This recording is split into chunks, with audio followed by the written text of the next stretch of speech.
ಕ್ರಿಸ್ತನಲ್ಲಿ ನನ್ನ ಪ್ರೀತಿಯ ಆತ್ಮೀಯ ದೇವಜನರೇ, ಸಭೆಯ ಎಲ್ಲ ವಿಶ್ವಾಸಿಗಳೇ, ನಿಮ್ಮೆಲ್ಲರಿಗೂ ಯೇಸು ಕ್ರಿಸ್ತನ ಅತಿ ಪರಿಶುದ್ಧವಾದ ನಾಮದಲ್ಲಿ ವಂದನೆಯನ್ನು ಸಲ್ಲಿಸುವನಾಗಿರುತ್ತೇನೆ. ವಿಶೇಷವಾಗಿ ಒಂದು ದಿನದಲ್ಲಿ ನಮ್ಮ ದೈವ ವಾಕ್ಯದ ಸಂದೇಶವನ್ನು ಕೇಳುವ ಮುನ್ನ ದೇವರ ಪ್ರಸನ್ನತೆಗೋಸ್ಕರವಾಗಿಯೂ ಹಾಗೂ ದೇವರು ಈ ದಿನದಲ್ಲಿ ನಿಮ್ಮ ಕುಟುಂಬಗಳನ್ನು ವಿಶೇಷವಾಗಿ ಆಶೀರ್ವದಿಸಲಿ ಎಂಬುದಾಗಿ ನಾವೆಲ್ಲರೂ ಕೂಡ ಪ್ರಾರ್ಥನೆಯನ್ನು ಮಾಡಿಕೊಳ್ಳೋಣ. ಪ್ರಾರ್ಥನೆ ಮಾಡೋಣ. ಕರ್ತನೇ, ನನ್ನ ಶರಣನೇ, ನನ್ನ ವಿಮೋಚಕನೇ, ನನ್ನ ಮಾತುಗಳು, ನನ್ನ ಹೃದಯದ ಧ್ಯಾನವು ನಿನಗೆ ಸಮರ್ಪಕವಾಗಿರಲಿ. ಕೇಳುವಂಥ ಪ್ರತಿಯೊಬ್ಬರು ವಾಕ್ಯದ ಸಂದೇಶದ ಮೂಲಕವಾಗಿ ಬಲವನ್ನು ಹೊಂದಿ ಅವರು ಮನಸ್ಸಿನಲ್ಲಿ ಬೇಡುವಂಥ ಪ್ರತಿಯೊಂದು ವಿಚಾರಗಳಲ್ಲಿ ಅವರಿಗೆ ಧೈರ್ಯವನ್ನು ಕೊಟ್ಟು ಉತ್ತರವನ್ನು ಕೊಟ್ಟು ಅವರನ್ನು ಬಲಪಡಿಸು. ಪ್ರತಿಯೊಬ್ಬರ ಕುಟುಂಬಗಳನ್ನು ಆಶೀರ್ವದಿಸು. ಅವರು ದಿನನಿತ್ಯವೂ ಈ ಸಮಯದಲ್ಲಿ ಕೆಲಸಕ್ಕೆ ಹೋಗುವಾಗ ಬರುವಾಗ ಅವರ ಜೊತೆಗಾರನಾಗಿದ್ದುಕೊಂಡು ಅವರನ್ನು ಕಾಪಾಡು. ಎಲ್ಲ ಸಮಸ್ಯೆಗಳಿಂದಲೂ ಎಲ್ಲ ಆಪತ್ತುಗಳಿಂದಲೂ ತಪ್ಪಿಸಿ ಕರ್ತನೆ, ನೀನೇ ಅವರನ್ನು ಮುಟ್ಟಿ ಆಶೀರ್ವದಿಸಬೇಕೆಂಬುದಾಗಿ ತಂದೆ, ಮಗ, ಪವಿತ್ರಾತ್ಮನ ಯೇಸು ಕ್ರಿಸ್ತನ ದಿವ್ಯನಾಮದಲ್ಲಿ ಪ್ರಾರ್ಥಿಸುತ್ತೇವೆ ನಮ್ಮ ತಂದೆಯೇ, ಆಮೇನ್. ಪ್ರಿಯ ವೀಕ್ಷಕರೇ, ಈ ದಿನದ ದೈವವಾಕ್ಯದ ಸಂದೇಶದಲ್ಲಿ ದೇವರ ಸೃಷ್ಟಿಯ ಕಾರ್ಯದಲ್ಲಿ ದೇವರು ನಮಗೆ ಆರೋಗ್ಯವನ್ನು ಕೊಟ್ಟಿದ್ದಾನೆ ಮತ್ತು ಸತ್ಯವೇದದಲ್ಲಿ ನಾವು ಯಾವ ರೀತಿಯಲ್ಲಿ ನಮ್ಮ ಆರೋಗ್ಯವನ್ನು ನಾವು ಕಾಪಾಡಿಕೊಳ್ಳಬೇಕು. ಈ ದಿನದಲ್ಲಿ ನಮ್ಮ ಆರೋಗ್ಯವು ಕೆಡುತ್ತಾ ಬರುತ್ತಾ ಇದೆ. ಕಾರಣ ನಾವುಗಳು ಆರೋಗ್ಯದ ಬಗ್ಗೆ ಹೆಚ್ಚಾದಂಥ ಗಮನವನ್ನು ಹರಿಸುತ್ತಾ ಇಲ್ಲ ಪ್ರಿಯರೇ. ಯಾಕೆಂದರೆ ದೇವರು ತನ್ನ ಸೃಷ್ಟಿಯಲ್ಲೇ ನಮಗೆ ಆರೋಗ್ಯವನ್ನು ಕೊಟ್ಟಿದ್ದಾನೆ, ಸುಂದರವಾದಂಥ ಪರಿಸರವನ್ನು ಸೃಷ್ಟಿ ಮಾಡಿದ್ದಾನೆ. ಆದರೆ ನಾವು ನಮ್ಮ ಪರಿಸರವನ್ನು ನಾವು ಹಾಳು ಮಾಡುವುದರ ಜೊತೆಗೆ ನಮ್ಮ ಆರೋಗ್ಯವನ್ನು ಕೂಡ ನಾವು ಹಾಳು ಮಾಡಿಕೊಳ್ಳುತ್ತಿರುವಂಥದ್ದನ್ನು ನಾವು ನೋಡುತ್ತೇವೆ.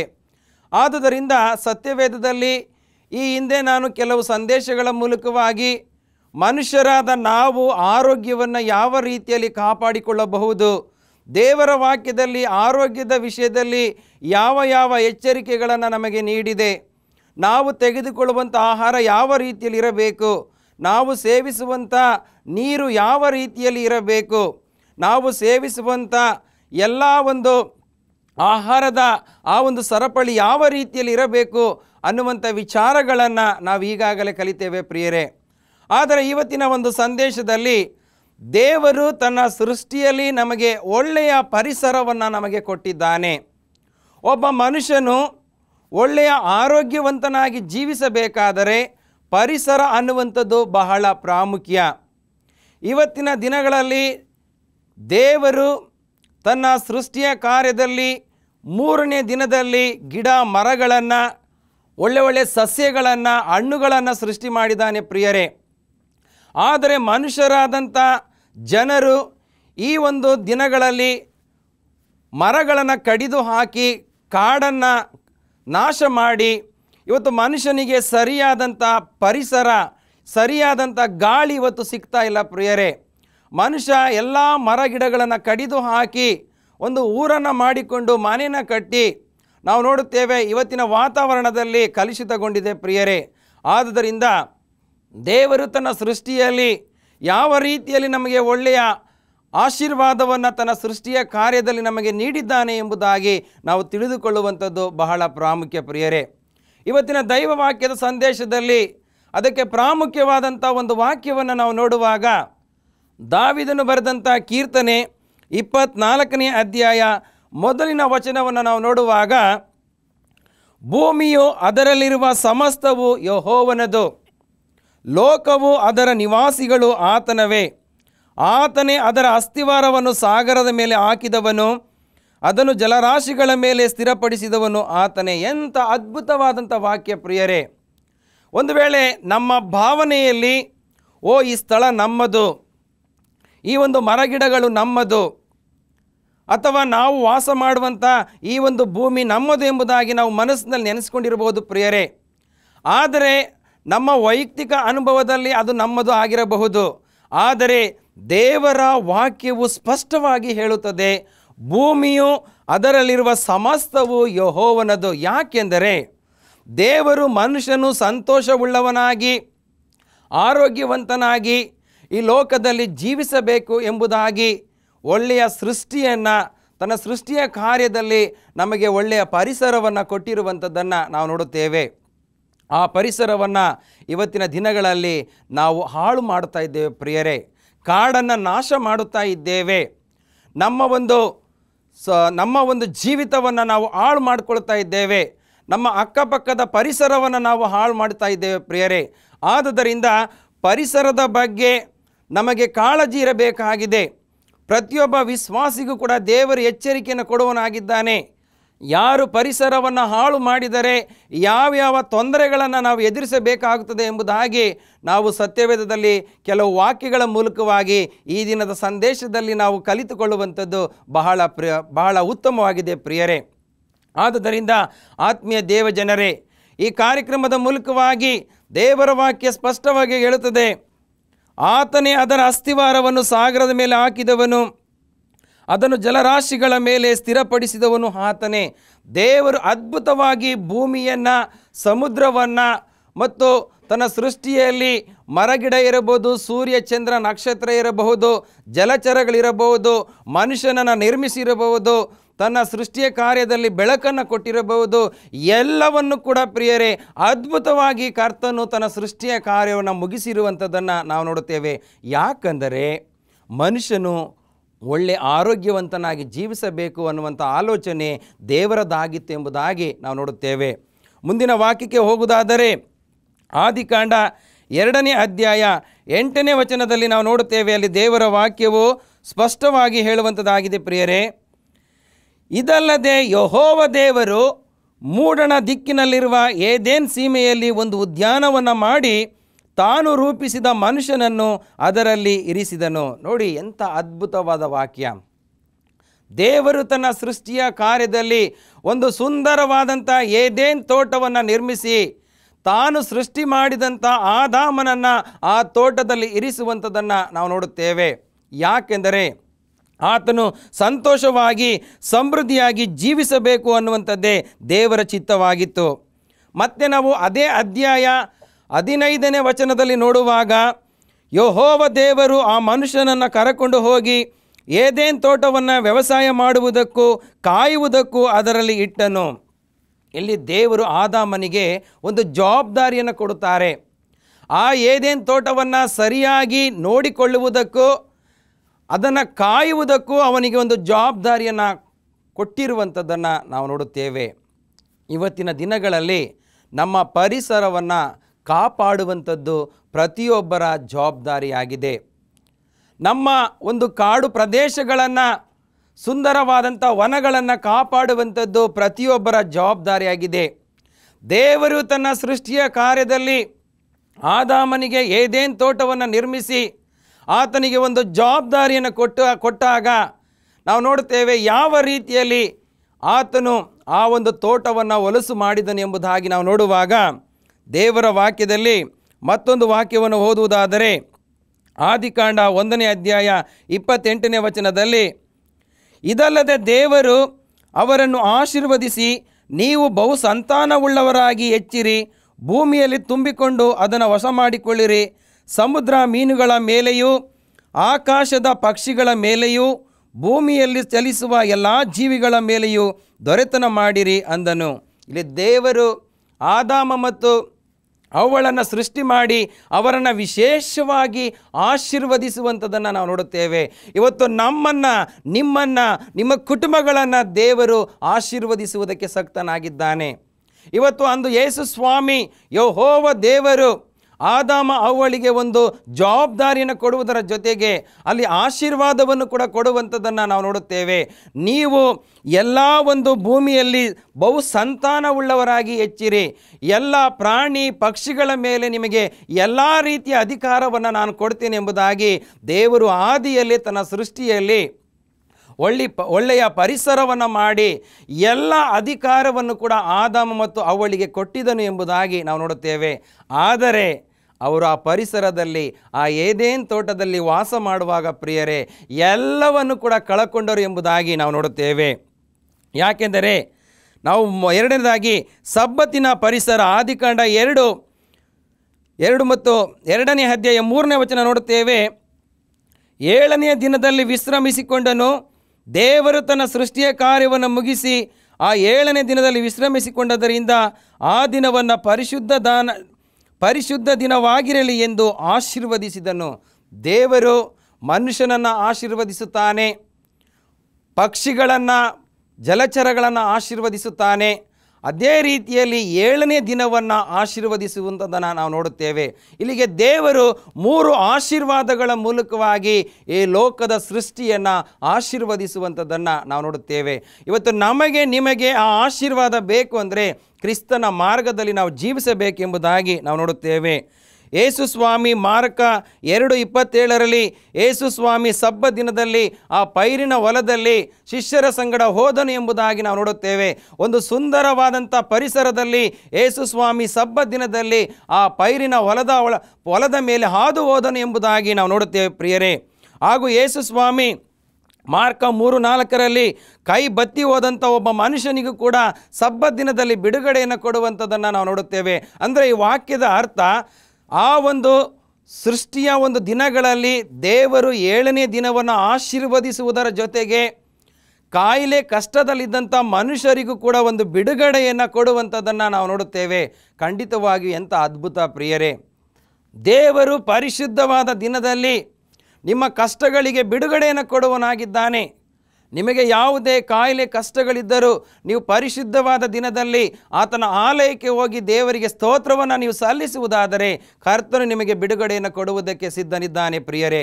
ಈ ಕಾರ್ಯಕ್ರಮದ ಮೂಲಕವಾಗಿ ನೀವು ಆರೋಗ್ಯವಂತರಾಗಿ ನಿಮ್ಮ ಪರಿಸರವನ್ನು ನೀವು ಕಾಪಾಡಿಕೊಳ್ಳುವುದು ಪ್ರತಿಯೊಬ್ಬರ ಜವಾಬ್ದಾರಿಯಾಗಿದೆ ಎಂಬುದಾಗಿ ದೇವರ ವಾಕ್ಯ ಇಲ್ಲಿ ಆದಾಮ ಮತ್ತು ಅವ್ವಳಿಗೆ ಆ ಜವಾಬ್ದಾರಿನ ಕೊಟ್ಟ ಹಾಗೆ ಇವತ್ತು ನಮಗೆ ನಿಮಗೆ ಪರಿಸರವನ್ನು ಕಾಪಾಡಿಕೊಳ್ಳುವಂಥ ಆ ಜವಾಬ್ದಾರಿಯನ್ನು ಕೊಟ್ಟಿರುವಂಥದ್ದನ್ನು ನಾವು ನೋಡುತ್ತೇವೆ. ಪಾಪದ ನಂತರ ಪರಿಸರದಲ್ಲಿ ಯಾವ ರೀತಿ ಬದಲಾವಣೆ ಆಯಿತು ಎಂಬುದಾಗಿ ನಾವು ನೋಡೋಣ. ಆದಿಕಾಂಡ 3:7 ನಾವು ನೋಡುವಾಗ, ಕೂಡಲೇ ಅವರಿಬ್ಬರ ಕಣ್ಣುಗಳು ತೆರೆದವು, ತಾವು ಬೆತ್ತಲೆಯಾಗಿದ್ದೇವೆಂದು ತಿಳಿದು ಅಂಜೂರದ ಎಲೆಗಳನ್ನು ಒಲಿದು ಉಟ್ಟುಕೊಂಡರು ಎಂಬುದಾಗಿ ನೋಡುತ್ತೇವೆ. ದೇವರು ಅವರನ್ನು ಅದ್ಭುತವಾಗಿ ಏನೇನು ತೋಟದಲ್ಲಿ ಇಟ್ಟಿದ್ದ. ಒಳ್ಳೆದರ ಕೆಟ್ಟದರ ಹರುವನ್ನು ಹುಟ್ಟಿಸುವಂಥ ಹಣ್ಣನ್ನು ಅವರು ಕೆಟ್ಟ ಹಣ್ಣನ್ನು ಆಯ್ಕೆ ಮಾಡಿಕೊಂಡ ಪ್ರಯುಕ್ತವಾಗಿ ಪ್ರಿಯರೇ ನಾವು ನೋಡ್ತೇವೆ ಅವರ ಜೀವಿತದಲ್ಲಿ ಬದಲಾವಣೆ ಆಯಿತು. ಪರಿಸರದಲ್ಲಿ ಪಾಪವು ಉತ್ಪತ್ತಿ ಆಯಿತು ಎಂಬುದಾಗಿ ನಾವು ನೋಡುತ್ತೇವೆ. ಅವರ ಕಣ್ಣುಗಳು ತೆರೆಯಲ್ಪಟ್ಟಿತು ಪ್ರಿಯರೇ. ಯಾವಾಗ ಕಣ್ಣುಗಳು ತೆರೆಯಲ್ಪಡುತ್ತದೆ, ಅವರು ಬೆತ್ತಲೆ ಆಗಿದ್ದೇವೆ ಅನ್ನುವಂಥ ತಿಳುವಳಿಕೆ ಬಂದು ಅವರು ಅಂಜೂರದ ಎಲೆಗಳನ್ನು ಸುತ್ತಿಕೊಳ್ಳುವಂಥದ್ದನ್ನು ನಾವು ನೋಡುತ್ತೇವೆ ಪ್ರಿಯರೇ. ಆ ಒಂದು ಅಂಜೂರದ ಎಲೆಗಳನ್ನು ಒಲಿದು ಅವರು ಅಂಗಿಯಾಗಿ ಮಾಡಿಕೊಂಡು ಅದನ್ನು ಹಾಕಿಕೊಳ್ಳುವಂಥದ್ದನ್ನು ನಾವು ನೋಡುತ್ತೇವೆ. ಇದರ ಅರ್ಥವನ್ನು ನಾವು ನೋಡುವಾಗ ಅವರು ಪರಿಸರವನ್ನು ಹಾಳು ಮಾಡಿದರು ನೋಡುತ್ತೇವೆ. ಅಲ್ಲಿಯ ತನಕ ಏದೇನ್ ತೋಟದಲ್ಲಿ ಪ್ರಿಯರೇ ಯಾವುದೇ ಒಂದು ಮರದ ಎಲೆಯೂ ಕೂಡ ಉದುರುತ್ತಾ ಇರಲಿಲ್ಲ ಎಂಬುದಾಗಿ ನಾವು ನೋಡುತ್ತೇವೆ. ಯಾವಾಗ ಆದಾಮನು ಬೆತ್ತಲೆಯಾಗಿದ್ದೇನೆ ಎಂಬುವಂಥ ಆ ಒಂದು ಅರಿವು ಉಂಟಾದಂಥ ಸಮಯದಲ್ಲಿ ಅವರು ಅಂಜೂರದ ಎಲೆಯನ್ನು ತಮ್ಮ ಸ್ವಂತ ಕೈನಿಂದಲೇ, ಪಾಪ ಮಾಡಿದಂಥ ಕೈನಿಂದಲೇ, ಆ ಒಂದು ಕಣ್ಣಿನ ಆಸೆಯಿಂದಲೇ ಅದರ ಎಲೆಯನ್ನು ಕಿತ್ತುಕೊಂಡು ಅವರು ಹುಟ್ಟುಕೊಂಡರು ಎಂಬುದಾಗಿ ನಾವು ನೋಡುತ್ತೇವೆ. ಪರಿಸರವನ್ನು ಹಾಳು ಮಾಡುವಂಥ ಪರಿಸ್ಥಿತಿ ಅಲ್ಲಿ ಬಂತು ಎಂಬುದಾಗಿ ನಾವು ನೋಡುತ್ತೇವೆ. ಇವತ್ತು ನಾವು ಕೂಡ ಪರಿಸರವನ್ನು ಹಾಳು ಮಾಡ್ತಾ ಇದ್ದೇವೆ. ನಂತರ 17 ಮತ್ತು 19ನೇ ವಚನವನ್ನು ನಾವು ನೋಡುವಾಗ ದೇವರು ಆದಾಮನಿಗೆ ಹೇಳುವಂಥ ಮಾತು, ನಿನ್ನ ನಿಮಿತ್ತ ಭೂಮಿಗೆ ಶಾಪ ಬಂತು, ನೀನು ಜೀವಮಾನದೆಲ್ಲ ದುಡಿದು ಭೂಮಿಯ ಹುಟ್ಟುವಳಿಯನ್ನು ತಿನ್ನಬೇಕು. ಆದಾಮನು ಮಾಡಿದಂಥ ಶಾಪದ ಪ್ರಯುಕ್ತವಾಗಿ ಪ್ರಿಯರೇ ಭೂಮಿಗೆ ಶಾಪ ಬಂತು. ಭೂಮಿಯಲ್ಲಿ ಮುಳ್ಳು ಗಿಡಗಳು, ಕಳೆಗಳು, ಬೇಡದ ವಸ್ತುಗಳು ಬೆಳೆದವು ಎಂಬುದಾಗಿ ನಾವು ನೋಡುತ್ತೇವೆ. ಇವತ್ತು ಸೃಷ್ಟಿಯಲ್ಲಿ ಪರಿಸರವನ್ನು ಆದಾಮನು ಅವ್ವಳು ಮಾಡಿದಂಥ ಒಂದೇ ಒಂದು ಪಾಪದಿಂದ ಪರಿಸರವು ಹಾಳಾಯಿತು ಎಂಬುದಾಗಿ ನಾವು ನೋಡುತ್ತೇವೆ. ಇವತ್ತು ನಮ್ಮ ಸಮಾಜದಲ್ಲಿ ಕೂಡ ಒಬ್ಬ ಕೆಟ್ಟ ಮನುಷ್ಯನು ಒಂದು ಸಣ್ಣ ಕಿಡಿಯ ಬೆಂಕಿನಿಂದ ಇಡೀ ಅರಣ್ಯವನ್ನು ನಾಶ ಮಾಡುತ್ತಿರುವಂಥದ್ದನ್ನು ಇವತ್ತಿನ ದಿನಗಳಲ್ಲಿ ನಾವು ನೋಡ್ತಾ ಇದ್ದೇವೆ ಪ್ರಿಯರೇ. ನಮ್ಮ ಅರಣ್ಯವನ್ನು ಕಾಪಾಡಿಕೊಳ್ಳಬೇಕು. ಯಾಕೆಂದರೆ ಅರಣ್ಯದಲ್ಲಿ ಅನೇಕ ಕಾಡು ಮೃಗಗಳನ್ನು ಸಂರಕ್ಷಣೆ ಮಾಡುವಂಥದ್ದು ಕೂಡ ಪ್ರತಿಯೊಬ್ಬರ ಜವಾಬ್ದಾರಿಯಾಗಿದೆ. ನೋಡಿ, ಸೃಷ್ಟಿಯಲ್ಲಿ ಆದಾಮ ಅವ್ವಳು ಆ ಒಂದು ಪ್ರಾಣಿಗಳ ಜೊತೆಯಲ್ಲಿ ಸಂತೋಷಭರಿತರಾಗಿದ್ದರು. ಎಲ್ಲ ಪ್ರಾಣಿಗಳ ಜೊತೆಯಲ್ಲಿ ಒಡನಾಟವನ್ನು ಇಟ್ಟುಕೊಂಡಿದ್ದರು. ಆದರೆ ಮನುಷ್ಯನು ಮಾಡಿದ ಪಾಪದ ಪ್ರಯುಕ್ತವಾಗಿ ಇವತ್ತಿನ ದಿನದಲ್ಲಿ ಯಾರು ಕೂಡ ಹುಲಿಯ ಬಳಿಗೆ ಹೋಗ್ಲಿಕ್ಕೆ ಆಗೋದಿಲ್ಲ ಪ್ರಿಯರೇ. ಹೋಗ್ಲಿಕ್ಕೆ ಆಗುತ್ತೆ ಅಂತೀರಾ? ಇಲ್ಲ. ಸಿಂಹದ ಬಳಿಗೆ ಹೋಗ್ಲಿಕ್ಕೆ ಆಗುತ್ತಾ? ಇಲ್ಲ. ಇವತ್ತಿನ ದಿನಗಳಲ್ಲಿ ಕಾಡು ಪ್ರಾಣಿಗಳೇ ಬಂದು ಮನುಷ್ಯನ ಮೇಲೆ ದಾಳಿ ಮಾಡಿ ಮನುಷ್ಯನನ್ನು ಸಾಯಿಸುವಂಥದ್ದು, ತಿಂದು ಹಾಕುವಂಥ ಪರಿಸ್ಥಿತಿ ಬಂದಿದೆ. ಯಾಕೆಂದರೆ ಪರಿಸರವನ್ನು ನಾವು ಪರಿಸರವನ್ನು ಹಾಳು ಮಾಡುತ್ತಾ ಇರುವುದರಿಂದ ಪ್ರಾಣಿಗಳಿಗೂ ಕೂಡ ರೋಷ ಬರ್ತಾ ಇದೆ ಪ್ರಿಯರೇ. ಆದುದರಿಂದ ನಾವು ನಮ್ಮ ಪರಿಸರವನ್ನು, ಅರಣ್ಯವನ್ನು ಕಾಪಾಡುವಂಥದ್ದು ನಿಮ್ಮೆಲ್ಲರ ಜವಾಬ್ದಾರಿ. ಅದನ್ನು ಸತ್ಯವೇದವು ಸ್ಪಷ್ಟವಾಗಿ ದೃಢೀಕರಿಸುವಂಥದ್ದನ್ನು, ಸತ್ಯವೇದವು ನಮ್ಮನ್ನು ಎಚ್ಚರಿಸುವಂಥದ್ದನ್ನು ನಾವು ನೋಡುತ್ತೇವೆ ಪ್ರಿಯರೇ. ಮುಂದಿನ ಭಾಗಕ್ಕೆ ಹೋಗುವುದಾದರೆ 19ನೇ ವಚನದಲ್ಲಿ ನಾವು ನೋಡುತ್ತೇವೆ, ನೀನು ತಿರುಗಿ ಮಣ್ಣಿಗೆ ಸೇರುವ ತನಕ ಬೆವರಿಡುವ ಪ್ರಕಾರ ಆಹಾರವನ್ನು ಸಂಪಾದಿಸಬೇಕು. ನೀನು ಮಣ್ಣಿನಿಂದ ತೆಗೆಯಲ್ಪಟ್ಟವನಲ್ಲವೇ, ನೀನು ಮಣ್ಣಿಗೆ ಪುನಃ ಸೇರತಕ್ಕವನಾಗಿದ್ದೀ ಎಂದು ಹೇಳಿದನು.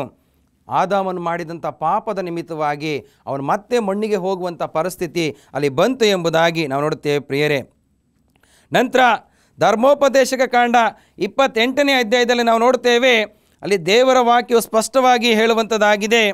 ಧರ್ಮೋಪದೇಶಕ ಕಾಂಡ 28ನೇ ಅಧ್ಯಾಯ 22ನೇ ವಚನದಲ್ಲಿ ನಾವು ನೋಡುವಾಗ, ಅದಕ್ಕಿಂತ ಮುಂಚಿತವಾಗಿ ಮತ್ತೊಂದು ವಾಕ್ಯವನ್ನು ನಾವು ನೋಡೋಣ. ಧರ್ಮೋಪದೇಶ ಕಾಂಡ 11ನೇ ಅಧ್ಯಾಯ 14ನೇ ವಚನವನ್ನು ನೋಡುವಾಗ, ನಿಮ್ಮ ದೇವರಾದ ಯೆಹೋವನನ್ನು ಸಂಪೂರ್ಣ ಹೃದಯದಿಂದಲೂ ಮನಸ್ಸಿನಿಂದಲೂ ಪ್ರೀತಿಸಿ ಆತನನ್ನು ಸೇವಿಸಿದರೆ ನಿಮಗೆ ಗೋಧಿ, ದ್ರಾಕ್ಷೆ, ಎಣ್ಣೆಕಾಯಿ ಇವುಗಳ ಬೆಳೆ ಚೆನ್ನಾಗಿ ಉಂಟಾಗುವಂತೆ ಆತನು ನಿಮಗೆ ಭೂಮಿಗೆ ಬೇಕಾದ ಮುಂಗಾರು ಹಿಂಗಾರುಗಳನ್ನು ಸರಿಯಾಗಿ ನಡೆಸುವನು. ಅಡವಿಯಲ್ಲಿ ದನಗಳಿಗೆ ಬೇಕಾದಷ್ಟು ಹುಲ್ಲನ್ನು ಕೊಡುವನು. ನೀವು ಆಹಾರದಿಂದ ತೃಪ್ತರಾಗುವಿರಿ ಎಂಬುದಾಗಿ ನಾವು ನೋಡುತ್ತೇವೆ. ಇಲ್ಲಿ ದೇವರು ಹೇಳುವಂಥ ಮಾತು, ನೀವು ನಿಮ್ಮ ದೇವರಾದ ಯೆಹೋವನ ಆಜ್ಞೆಗಳಿಗೆ ನೀವು ವಿಧೇಯರಾಗಿ ನೀವು ಜೀವಿಸುವುದಾದರೆ ನಾನು ನಿಮಗೆ ಅನೇಕ ದವಸ ಧಾನ್ಯಗಳನ್ನು ಕೊಡುತ್ತೇನೆ, ಒಳ್ಳೆಯ ಆಹಾರವನ್ನು ನಾನು ನಿಮಗೆ ಕೊಡುತ್ತೇನೆ, ನಿಮ್ಮ ದನಕರುಗಳನ್ನು ಆಶೀರ್ವದಿಸುತ್ತೇನೆ ಎಂಬುದಾಗಿ ದೇವರು ತನ್ನ ವಾಗ್ದಾನಗಳನ್ನು ಇಲ್ಲಿ ನೀಡುವಂಥದ್ದನ್ನು ನಾವು ನೋಡುತ್ತೇವೆ. ಇವತ್ತು ನಾವು ವ್ಯವಸಾಯ ಮಾಡ್ತಾ ಇದ್ದೇವೆ, ಸರಿಯಾದಂಥ ದವಸ ಧಾನ್ಯಗಳನ್ನು ನಾವು ಬೆಳಿಲಿಕ್ಕೆ ಆಗ್ತಾ ಇಲ್ಲ. ಯಾಕೆಂದರೆ ನಾವು ಮಾಡುವಂಥ ಪಾಪದ ನಿಮಿತ್ತವಾಗಿ ನಮಗೆ ವ್ಯವಸಾಯದಲ್ಲಿ ಹೆಚ್ಚಾದಂಥ ಲಾಭ ನಮಗೆ ಬರುತ್ತಾ ಇಲ್ಲ ಪ್ರಿಯರೇ. ಯಾಕಂದರೆ ಪ್ರಕೃತಿಯ ವಿಕೋಪದಿಂದ ಇವತ್ತು ಯಾವುದೇ ಒಂದು ಸಸ್ಯವು ಸರಿಯಾಗಿ ಬೆಳೆಯುವುದಕ್ಕೆ ಆಗುತ್ತಾ ಇಲ್ಲ ಎಂಬುದಾಗಿ ನಾವು ನೋಡುತ್ತೇವೆ. ನಂತರ 16ನೇ ವಚನ ಧರ್ಮೋಪದೇಶ ಕಾಂಡ 11:16 ಹೇಳುತ್ತದೆ, ಆದರೆ ನೀವು ಎಚ್ಚರದಿಂದಿರಬೇಕು, ನೀವು ಭ್ರಾಂತಿಗೊಂಡು ಯೆಹೋವನು ಹೇಳಿದ ಮಾರ್ಗವನ್ನು ಬಿಟ್ಟು, ಇಲ್ಲಿ ಗಮನಿಸಿ ಪ್ರಿಯ ವೀಕ್ಷಕರೇ, ನೀವು ಯೆಹೋವನ ಮಾರ್ಗವನ್ನು ಬಿಟ್ಟು ಒಂದು ವೇಳೆ ಎಡಕ್ಕಾಗಲಿ ಬಲಕ್ಕಾಗಲಿ ನೀವು ತಿರುಗಿದರೆ, ಇತರ ದೇವರುಗಳನ್ನು ಅವಲಂಬಿಸಿ ಪೂಜಿಸಿದರೆ, ಆತನು ನಿಮ್ಮ ಮೇಲೆ ಸಿಟ್ಟುಗೊಂಡು ಮಳೆ ಬಾರದಂತೆ ಆಕಾಶವನ್ನು ಮುಚ್ಚಿಬಿಟ್ಟಾನು. ಆಗ ಭೂಮಿಯಲ್ಲಿ ಬೆಳೆಯಾಗದೆ ಯೆಹೋವನು ನಿಮಗೆ ಕೊಡುವ ಆ ಉತ್ತಮ ದೇಶದಲ್ಲಿ ನೀವು ಉಳಿಯದೆ ಬೇಗ ನಾಶವಾಗಿ ಹೋಗುವಿರಿ. ದೇವರ ಒಂದು ಎಚ್ಚರಿಕೆ ಸಂದೇಶ ಎಂಥ ಅದ್ಭುತ ಪ್ರಿಯರೇ. ದೇವರು ನಮ್ಮ ಒಂದು ಜೀವಿತವನ್ನು ನೋಡಿ ಮಳೆಯನ್ನು ಕೂಡ ಕೊಡದೆ ಮೋಡವನ್ನು ಮುಚ್ಚಿಸಿ ಬಿಡುತ್ತಾನೆ ಪ್ರಿಯರೇ. ಎಷ್ಟೋ ಜನ ನಾವು ಹೇಳ್ತೀವಿ, ಅಯ್ಯೋ ಮಳೆ ಬರಲಿಲ್ಲ ದೇವರು ಎಂಬುದಾಗಿ ನಾವು ಮಳೆಗೋಸ್ಕರವಾಗಿ ಪ್ರಾರ್ಥನೆ ಮಾಡ್ತೇವೆ, ಆದರೆ ನಮ್ಮ ಪಾಪಕ್ಕೋಸ್ಕರವಾಗಿ ನಾವು ಮಾನಸಾಂತರವನ್ನು ಪಡೋದೇ ಇಲ್ಲ. ಆದ್ದರಿಂದ ಪ್ರಿಯರೇ, ಎಚ್ಚರಿಕೆ ಆಗಿರಬೇಕು. ನಾವು ಮಳೆ ಬರೋದಕ್ಕೋಸ್ಕರವಾಗಿ ಕೂಡ ನಾವು ದೇವರಲ್ಲಿ ಪ್ರಾರ್ಥನೆಯನ್ನು ಮಾಡಬೇಕೆಂಬುದಾಗಿ ನಾವು ನೋಡುತ್ತೇವೆ. ಪರಿಸರದ ಬಗ್ಗೆ ಜವಾಬ್ದಾರಿಗಳು. ಇವತ್ತು ಪರಿಸರ ಮಾಲಿನ್ಯವನ್ನು ನಾವು ತಡೆಗಟ್ಟಬೇಕಾಗಿದೆ. ಇವತ್ತಿನ ದಿನದಲ್ಲಿ ಏನಾಗಿದೆ ಅಂದರೆ, ಕಾರ್ಬನ್ ಮೊನಾಕ್ಸೈಡ್ ಅನ್ನುವಂಥ ವಿಷ ಅನಿಲ ಇವತ್ತು ಪರಿಸರವನ್ನು ಹಾಳು ಮಾಡುತ್ತಿರುವಂಥದ್ದನ್ನು ನಾವು ನೋಡುತ್ತೇವೆ ಪ್ರಿಯರೇ. ಯಾಕೆಂದರೆ ಪಟ್ಟಣ ಪ್ರದೇಶಗಳಲ್ಲಿ, ನಗರಗಳಲ್ಲಿ ದಟ್ಟವಾದ ಹೊಗೆಯಿಂದ ಕಾರ್ಬನ್ ಮೊನಾಕ್ಸೈಡ್ ಅನ್ನುವಂಥ ಆ ವಿಷ ಅನಿಲ ಇವತ್ತು ಸಸ್ಯಗಳನ್ನು ಹಾಳು ಮಾಡುತ್ತಾ ಇದೆ. ಮನುಷ್ಯನ ಆ ಒಂದು ಉಸಿರನ್ನು, ಮನುಷ್ಯನ ಜೀವಶ್ವಾಸವನ್ನು ಅದು ಹಾಳು ಮಾಡುವಂಥದ್ದನ್ನು ನಾವು ನೋಡ್ತಾ ಇದ್ದೇವೆ ಪ್ರಿಯರೇ. ಆದುದರಿಂದ ನಾವು ಉದಾಹರಣೆಗೆ ಒಂದು ಸಿಟಿ ಪ್ರದೇಶಕ್ಕೆ, ಪಟ್ಟಣ ಪ್ರದೇಶಕ್ಕೆ ಹೋದಾಗ ನಾವು ಒಂದು 5 ನಿಮಿಷ ನಡೆದಾಡಿಕೊಂಡು ಬಂದು ನಮ್ಮ ಮೂಗಿನ ಒಳಗೆ ಬೆರಳನ್ನು ಹಾಕಿದಾಗ ಅಲ್ಲಿ ಆ ಒಂದು ಕಿಟ್ಟ ಅಂದರೆ ಆ ಒಂದು ಹೊಗೆಯ ಆ ಒಂದು ಕಪ್ಪು ಬಣ್ಣದ ಒಂದು ಕಲ್ಲರು ನಮ್ಮ ಬೆರಳಿಗೆ ಬರುವಂಥದ್ದನ್ನು ನಾವು ನೋಡುತ್ತೇವೆ. ಅದು ದಟ್ಟವಾದಂಥ ಒಂದು ಹೊಗೆಯಿಂದ ಕೂಡಿ ನಮ್ಮ ಶರೀರವನ್ನೇ ಹಾಳು ಮಾಡುವಂಥದ್ದನ್ನು ನಾವು ನೋಡ್ತಾ ಇದ್ದೇವೆ ಪ್ರಿಯರೇ. ಆದುದರಿಂದ ಪರಿಸರವನ್ನು ಕಾಪಾಡುವಂಥದ್ದು ಪ್ರತಿಯೊಬ್ಬರ ಜವಾಬ್ದಾರಿಯಾಗಿದೆ. ಆದುದರಿಂದ ರೋಮಾಯ 1:25 ಪೌಲನು ಹೇಳುತ್ತಾನೆ, ಕೆಲವರು ಸೃಷ್ಟಿಯ ವಸ್ತುಗಳನ್ನು ಆರಾಧನೆ ಮಾಡಿ ಸೃಷ್ಟಿಯ ವಸ್ತುಗಳನ್ನು ಹಾಳು ಮಾಡುತ್ತಾ ಇದ್ದಾರೆ, ದೇವರಿಗೆ ವಿರುದ್ಧವಾದಂಥ ಪಾಪವನ್ನು ಮಾಡಿದ್ದಾರೆ ಎಂಬುದಾಗಿ ಅಲ್ಲಿ ಹೇಳುವಂಥದ್ದನ್ನು ನಾವು ನೋಡುತ್ತೇವೆ. ಯೆರೆಮೀಯ 8:2 ಸ್ಪಷ್ಟವಾಗಿ ದೇವರ ವಾಕ್ಯ ಹೇಳುತ್ತೆ, ಯಾರ್ಯಾರು ಪರಿಸರವನ್ನು ಹಾಳು ಮಾಡುತ್ತಾರೆ, ಯಾರ್ಯಾರು ಪರಿಸರವನ್ನು ಕೆಡಿಸುತ್ತಾರೆ, ಸೃಷ್ಟಿಯ ವಸ್ತುಗಳನ್ನು ಅವರು ಆರಾಧನೆ ಮಾಡಿಕೊಂಡು ಅವರು ಸೃಷ್ಟಿಯ ವಸ್ತುಗಳನ್ನು ಬೇಡದ ಪದಾರ್ಥಗಳಿಗೆ ಉಪಯೋಗಿಸ್ತಾರೆ, ಅವರಿಗೆ ಅನೇಕ ಶಿಕ್ಷೆಗಳು ಬರುತ್ತದೆ ಎಂಬುದಾಗಿ ಕೂಡ ನಾವು ದೇವರ ವಾಕ್ಯದಲ್ಲಿ ನೋಡುತ್ತೇವೆ ಪ್ರಿಯರೇ. ಆದುದರಿಂದ ಪರಿಸರದ ಬಗ್ಗೆ ಕಾಳಜಿಯನ್ನು ವಹಿಸುವಂಥದ್ದು ನಿಮ್ಮೆಲ್ಲರ ಜವಾಬ್ದಾರಿಯಾಗಿದೆ ಪ್ರಿಯರೇ. ಆದುದರಿಂದ ಸೂರ್ಯನ ಕಿರಣದಲ್ಲಿ ಡಿ ಜೀವಸತ್ವ ಉತ್ಪತ್ತಿಯಾಗುತ್ತದೆ ಪ್ರಿಯರೇ. ಗಾಳಿ ಬೆಳಕು ಬಗ್ಗೆ ನಮಗೆ ಒಳ್ಳೆಯ ಆಶೀರ್ವಾದವನ್ನು ದೇವರು ಕೊಟ್ಟಿದ್ದಾನೆ. E.G. ವೈಟ್ ಅವರು ದ ಮಿನಿಸ್ಟ್ರಿ ಆಫ್ ಹೆಲ್ತ್ ಅನ್ನುವಂಥ ಪುಟದ ಸಂಖ್ಯೆ 234 ನಮ್ಮ ಪರಿಸರವನ್ನು ಯಾವ ರೀತಿಯಲ್ಲಿ ನಾವು ಕಾಪಾಡಿಕೊಳ್ಳಬೇಕೆಂಬುದಾಗಿ G. ವೈಟ್ ಅವರು ಸ್ಪಷ್ಟವಾಗಿ ಆ ಪುಸ್ತಕದಲ್ಲಿ ನಮಗೆ ಎಚ್ಚರಿಕೆಗಳನ್ನು, ಕೆಲವು ಸಲಹೆಗಳನ್ನು ಕೊಟ್ಟಿರುವಂಥದ್ದನ್ನು ನಾವು ನೋಡುತ್ತೇವೆ. ಆದುದರಿಂದ ಪ್ರಿಯ ವೀಕ್ಷಕರೇ, ಸೂರ್ಯನ ಕಿರಣದಿಂದ ನಮ್ಮ ಶರೀರಕ್ಕೆ ಡಿ ಸತ್ವವು ಬೇಕಾಗಿದೆ. ಆದುದರಿಂದ ನಮ್ಮ ಶರೀರವನ್ನು ಕೂಡ ಸೂರ್ಯನಿಗೆ ನಾವು ಯಾವಾಗಲೂ ಕಾಯಿಸಬೇಕಾಗ್ತದೆ ಪ್ರಿಯರೇ. ಆ ಒಂದು ಸೂರ್ಯನ ಶಾಖದಿಂದ ಗಿಡ ಮರಗಳು ಕೂಡ ಸಮೃದ್ಧಿಯಾಗಿ ಬೆಳೆಯುತ್ತದೆ, ಮನುಷ್ಯನು ಕೂಡ ಆರೋಗ್ಯವಂತನಾಗಿರಲಿಕ್ಕೆ ಸಾಧ್ಯ ಎಂಬುದಾಗಿ ನಾವು ನೋಡುತ್ತೇವೆ. ಯಾಕೆಂದರೆ ಜ್ಞಾನೋಕ್ತಿ 17:22 ನಾವು ನೋಡುತ್ತೇವೆ, ಹರ್ಷ ಹೃದಯ ಒಳ್ಳೆಯ ಔಷಧ, ಕುಗ್ಗಿದ ಮನದಿಂದ ಒಣಮೈ ಎಂಬುದಾಗಿ. ಇವತ್ತಿನ ದಿನಗಳಲ್ಲಿ ಎಷ್ಟೋ ಜನರಿಗೆ ಸೂರ್ಯನ ಬೆಳಕು ಇರಲ್ಲ ಪ್ರಿಯರೇ. ಉದಾಹರಣೆಯಾಗಿ ನಾವು ಆಸ್ಟ್ರೇಲಿಯಾ ಜನರನ್ನು ತೆಗೆದುಕೊಳ್ಳುವುದಾದರೆ, ಅವರು ನಮ್ಮ ಭಾರತ ದೇಶಕ್ಕೆ ಸೂರ್ಯನ ಕಿರಣಗಳನ್ನು ಪಡೆದುಕೊಳ್ಳೋದಕ್ಕೋಸ್ಕರವಾಗಿ ಬರುವಂಥದ್ದನ್ನು ನಾವು ನೋಡುತ್ತೇವೆ. ಆದುದರಿಂದ ನಮ್ಮ ಸೃಷ್ಟಿಯಲ್ಲಿ ದೇವರು ನಮ್ಮನ್ನು ಸೃಷ್ಟಿ ಮಾಡಿದಾಗ ನಾವು ಸೃಷ್ಟಿಯ ವಸ್ತುಗಳನ್ನು, ಪರಿಸರವನ್ನು ಜೋಪಾನವಾಗಿ ಕಾಪಾಡೋಣ. ಅದು ನಿಮ್ಮೆಲ್ಲರ ಜವಾಬ್ದಾರಿಯಾಗಿದೆ ಪ್ರಿಯರೇ. ಆ ಜವಾಬ್ದಾರಿ ಪ್ರತಿಯೊಬ್ಬ ಕ್ರೈಸ್ತ ವಿಶ್ವಾಸಿಗಲ್ಲ ಮಾತ್ರ, ಪ್ರತಿಯೊಬ್ಬ ನಮ್ಮ ಎಲ್ಲ ದೇಶದಲ್ಲಿರುವಂಥ ಜನರಿಗೂ ಕೂಡ ಸೀಮಿತವಾಗಿದೆ. ಅದನ್ನು ನಾವು ಕಾಪಾಡೋಣ. ದೇವರ ವಾಕ್ಯಗಳ ಮೂಲಕವಾಗಿ ನಮ್ಮನ್ನು, ನಿಮ್ಮ ಕುಟುಂಬವನ್ನು ವಿಶೇಷವಾಗಿ ಆಶೀರ್ವದಿಸಲಿ. ಆಮೇನ್. ಪ್ರಾರ್ಥನೆ ಮಾಡೋಣ. ನಮ್ಮನ್ನು ಬಹಳವಾಗಿ ಪ್ರೀತಿ ಮಾಡುವ ತಂದೆಯಾದ ದೇವರೇ, ಈ ಸಂದೇಶದ ಮೂಲಕವಾಗಿ ಪರಿಸರವನ್ನು ಯಾವ ರೀತಿಯಲ್ಲಿ ಕಾಪಾಡಿಕೊಳ್ಳಬೇಕು. ಹೌದು ರಕ್ಷಕನೇ, ಭೂಮಿಗೆ ಶಾಪ ಬಂದಿದೆ, ಆದರೆ ಇವತ್ತು ನಿಮ್ಮೆಲ್ಲರ ಜವಾಬ್ದಾರಿಯಾಗಿದೆ ಸ್ವಾಮಿ. ನಾವು ಪರಿಸರವನ್ನು ಕಾಪಾಡಿ ನಮ್ಮ ಆರೋಗ್ಯವನ್ನು ನಾವು ಕಾಪಾಡಿಕೊಳ್ಳಬೇಕಾಗಿದೆ. ಈ ಒಂದು ಕುಟುಂಬಗಳಿಗೆ ಬೇಕಾದಂಥ ಆರೋಗ್ಯವನ್ನು ದಯಪಾಲಿಸಿಕೊಡು. ಅವರು ತಮ್ಮ ಸುತ್ತಮುತ್ತಲಿನ ಪರಿಸರವನ್ನು ಹೆಚ್ಚಾಗಿ ಆಶೀರ್ವಾದವುಳ್ಳವರಾಗಿ ಕಾಪಾಡಲಿಕ್ಕಾಗುವಂತೆ ಆಶೀರ್ವದಿಸು. ಎಲ್ಲ ಘನ ಮಾನ ಮಹಿಮೆ ನಿನ್ನೊಬ್ಬನಿಗೆ ಸಲ್ಲಲಿ. ಯೇಸು ಕ್ರಿಸ್ತನ ಅತಿ ಪರಿಶುದ್ಧವಾದ ನಾಮದಲ್ಲಿ ಪ್ರಾರ್ಥಿಸುತ್ತೇವೆ ನಮ್ಮ ತಂದೆಯೇ, ಆಮೇನ್.